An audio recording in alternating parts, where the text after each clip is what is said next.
출근길 하나님 말씀과 동행하는 출동큐티의 진기성 목사입니다. 오늘 함께 묵상할 말씀은 열왕기상 11장 1절에서 13절 말씀입니다. 제가 낭독하겠습니다.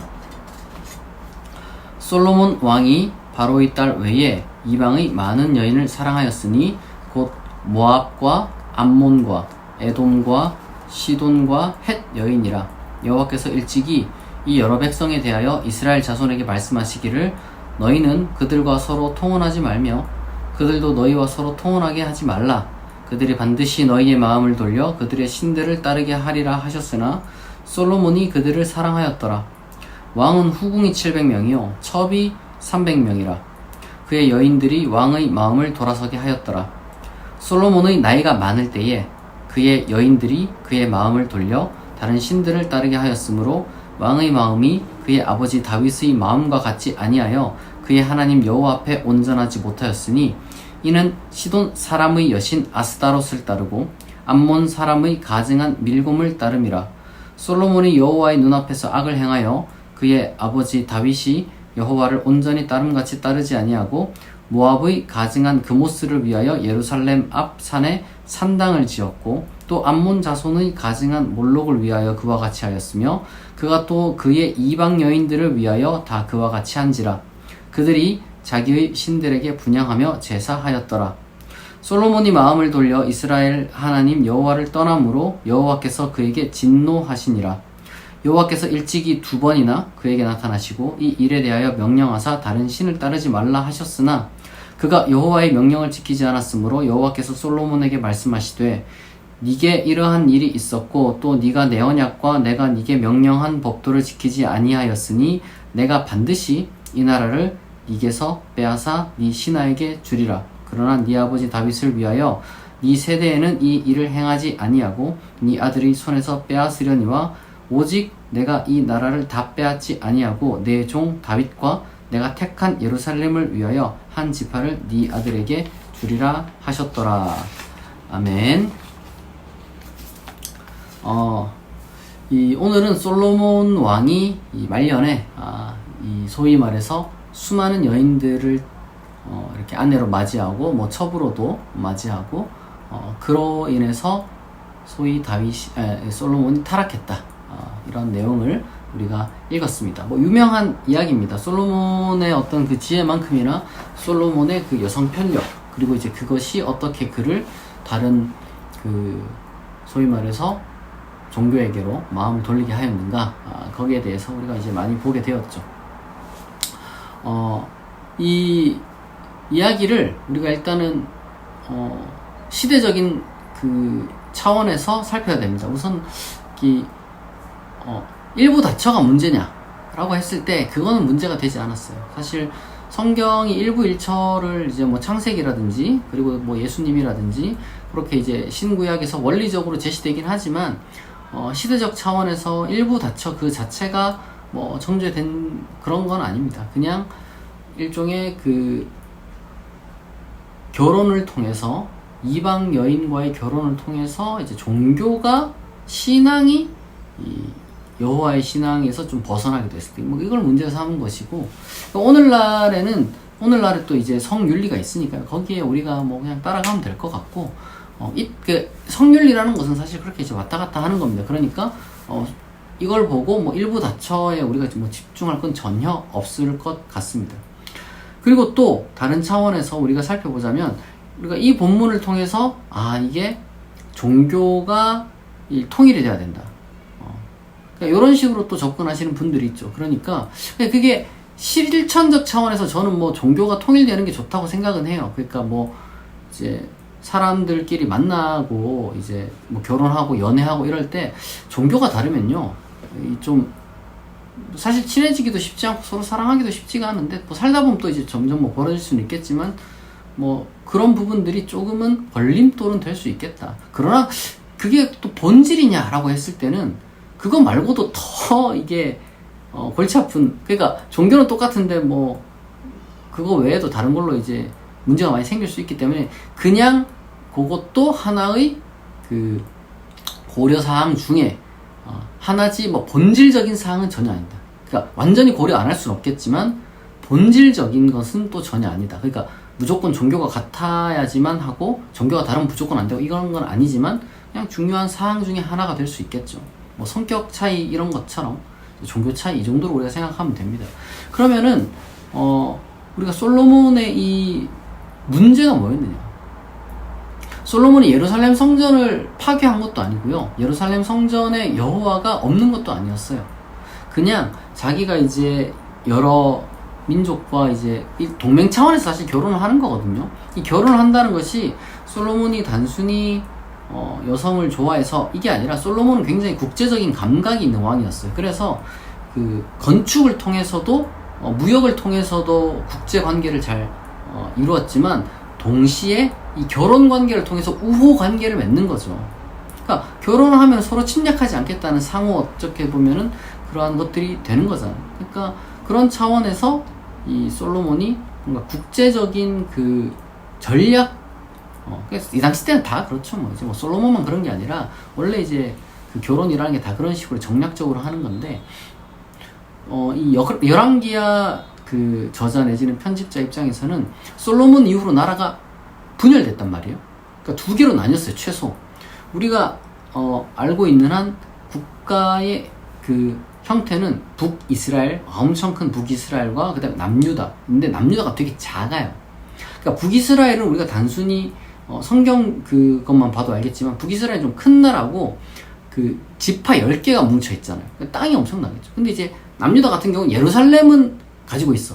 근데 사실상 이제 유다 지파와 그 다음에 베냐민 지파 해가지고 그냥 아주 뭐랄까 작은, 어떻게 보면 정말 변방의 국가, 소외된 국가라고 해야 될까? 그래서 사실은 북이스라엘이 또 먼저 멸망하고 그런 거예요. 아시리아에.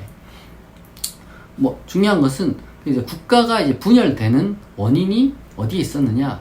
솔로몬이 이제 우상을 따랐기 때문이다. 그러니까 야훼 여호와 신앙을 버린 건 아니지만 이제 두 마음 세 마음을 품었기 때문이다. 근데 저는 솔로몬이 그러면 다른 신들에게 뭐 분양하고 열정적으로 막 그렇게 7년 동안 성전 짓듯이 지어줬을까? 그렇진 않을 것 같아요. 그냥 다만 이제 외국인들이고 자기 이제 어쨌든 그 뭐 일종의 이제 아내들로 이제 결혼해서 왔으니까 그들이 섬겨야 될 어떤 그 신들에 대한 뭐 산당 같은 거를 뭐 신전 같은 것들을 약간 좀 소규모 차원에서 뭐 만들어 놨겠죠. 그런데 그게 이스라엘의 어떤 그 배타적인 신앙 입장에서는 완전히 이게 용납할 수 없는 소위 말해서 우상 숭배의 도가니로 만들었다. 왜냐면 왕이 막 지어주고 있으니까 여호와 말고 다른 신앙을 가져도 되나 보다, 뭐 이런 식으로 사람들을 소위 말해서 혼란시켰다는 거죠. 그러니까 솔로몬 왕이 이스라엘을 다스리는 데 있어서 제일 중요했던 게 하나님과의 언약이잖아요. 그 하나님과의 언약을 이스라엘 백성들로 하여금 잘 항상 생각나게 하고, 그러니까 이제 성전도 지은 거고, 그렇게 이제 해야 되는 그 역할이 분명히 있었는데, 온갖 그 다른 신전을 건축하면서, 그리고 이제 결혼은 뭐 그렇다 쳐도 온갖 신전을 건축하면서 이스라엘의 마음을 소위 말해서 흐트러 놓았다. 이게 큰 문제였던 겁니다. 그러면 오늘날 우리는 어떻게 생각해야 될까요? 저는 이것이 일종의 배타적인 신앙생활이 하나님께서 원하시는 것이다, 이렇게 이제 가서는 안 된다고 생각합니다. 오히려 이것은 내면의 문제로 살펴봐야 되는 거예요. 솔로몬이 다른 사람들에게 이제 배려를 위해서 그 뭐 신전을 지어주고 다른 신들에게 이렇게 이제 했단 말이죠. 그런데 솔로몬처럼 우리가 어차피 할 수 있는 것도 아니고 그렇잖아요. 우리가 뭐 다른 종교를 뭐 장려하고 뭐 이렇게 할 수도 없는 노릇이고, 저는 이렇게 생각합니다. 이게 아마 하나님 앞에 온전한 신앙을 가져보지 못하고 산만한 마음을 갖는 것은 하나의 문제가 될 수 있겠다. 우리 스스로 마음을 이제 하나님 앞에 온전하게 드리지 못하는 것.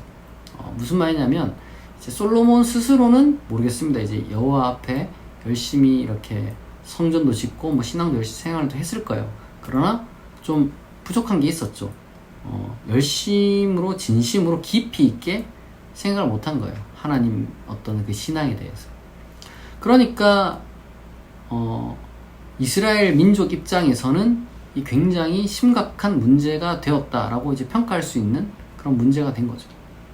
그러니까 만약에 솔로몬이 조금 더 지혜로웠으면 다른 방식으로 해야 됐을 것 같아요. 그러니까 이방 여인과의 결혼 이 자체가 문제라기보다는 결혼하더라도 뭐 어쨌든 다윗의 그 뭐랄까요, 정실 솔로몬의 어머니가 햇사람이니까.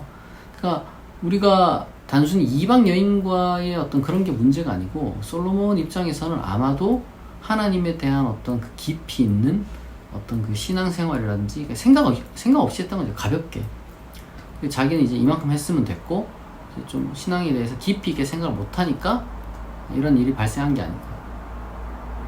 우리가 문화라든지 신앙생활이라든지 그리고 이제 내가 어떤 그 행동을 했을 때 어떤 그 영향이 있을지 이런 것들을 좀 생각을 하는 게 참 중요한데, 그 바울이 그런 말 하잖아요. 강한 자가 있는데 약한 자를 배려해서 뭐 먹을 수 있지만 안 먹을 수도 있어야 되는 것 아니냐라고 말했던 것처럼, 그러니까 우리의 내면이 제대로 이렇게 깊이 있게 들어가면요, 정리가 되면은 일단 강해질 수 있습니다. 그러니까 신앙생활에 있어서 그 쓸데없는 걸로 불안해하고 두려워하고 뭐 강박적이 되고 이렇진 않아요. 우리 평안과 자유 가운데서 신앙생활 할 수가 있는데, 근데 거기서 끝나는 게 아니라 한 걸음 더 나아가서 나의 어떤 신앙생활과 이런 것들이 어떤 교육적인 차원이라든지 선한 영향력이라든지 뭐 이런 게 아니라 그냥 내 마음대로 그냥 해서 누군가에게 이 덕이 되지 않는다면, 이런 표현 많이 들어봤죠. 그러면은 그거는 문제가 될 수 있다. 그러니까 솔로몬 자신은 문제가 없었을 것 같아요, 제가 생각했을 때. 그러나 뭐 다른 사람들에게 그렇게 실족하게 만들고 혼란을 준 거죠. 그러니까 명확하게 단호하게 뭔가 이제 이것은 그냥 문화적인 차원이다 라고 하기를 바랬던 것 같아요. 열왕기하 이 저자나 편집자는. 게다가 결국 솔로몬이 생각이 없이 그렇게 했던 것도 분명한 게, 결국에는 여호와 말년에 이제 여호와의 명령을 좀 지키지 않았다 뭐 이런 식으로 이제 평가를 하고, 그리고 또 이 일종의 그 언약을 지켜야 하는 그러한 사람으로서도 결국에는 끝까지 제 소임을 다 못한 거죠. 저는 그렇게 생각합니다. 우리가 우리의 신앙이 다 각자가 다양하단 말이에요. 저는 우리가 신앙이라는 게 인생에서 너무 중요하다면, 그렇잖아요?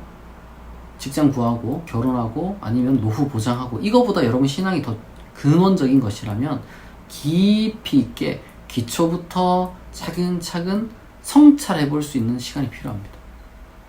저는 그게 참 중요하다고 생각하고, 그 다음에 이 공동체적인 차원에서 나의 신앙생활이 어떤 영향력을 미칠지 좀 생각을 하면서 신앙생활 하는 게 정말 중요하다고 생각해요. 저도 그런 부분이 좀 많이 부족하거든요. 두 개 다 더 깊이 있게 좀 저도 다듬어야 되고, 그리고 다른 사람들과 사회 속에서 어떻게 내가 말을 하고 행동하고 글을 쓰고 또 영상을 찍고 하는 것이 좋을까 참 늘 고민이 되는데요. 저도 고민하고 반성할 테니까 우리 다 같이 한번 깊이 있는 어떤 그 우리 신앙의 그 체계를 한번 다듬어보고 반성해보고, 또 나의 신앙생활은 나는 자유로울지 몰라도 다른 사람들에게는 어떤 영향력을 미칠지 우리가 또 한번 배려하는 마음을 가질 수 있는 그런 성숙한 신앙인으로 우리가 자라났으면 좋겠습니다. 우리 모두가 솔로몬의 과오를 저지르지 않는 그러한 그리스도인 되기를 축복합니다. 같이 기도하겠습니다. 하나님 아버지, 오늘 솔로몬이 여러 이방 여인들을 만나고 그로 인해 그가 많은 다양한 다른 신들에 대해서 신전도 세우고 또한 풍습도 전파하여 하나님의 언약을 이스라엘 백성 가운데 혼란케 하였음을 우리가 보았습니다. 하나님, 우리가 과연 우리의 신앙에 대해서 깊이 있게 어떤 중심을 잘 잡고 있는지 돌아보게 하시고, 또한 우리의 행동과 말들이 다른 사람들에게 어떤 영향을 미칠지 또한 우리가 한 번 더 생각하는 그런 신중하고 사려 깊고, 그리고 또한 배려심 넘치는 그리스도인 되게 하옵소서. 감사드리며 예수 그리스도의 이름으로 기도합니다. 아멘. 여러분, 이 추석 연휴 잘 보내고 계시죠? 또 이렇게 9월도 마지막 날이 찾아왔고 또 뭐 추석 연휴 겸 주말인데요. 정말 평안하고 쉼이 있는 그런 하루가 되기를 축복합니다. 오늘 출동 큐티는 여기서 마치겠습니다. 내일 아침 6시에 다시 만나겠습니다.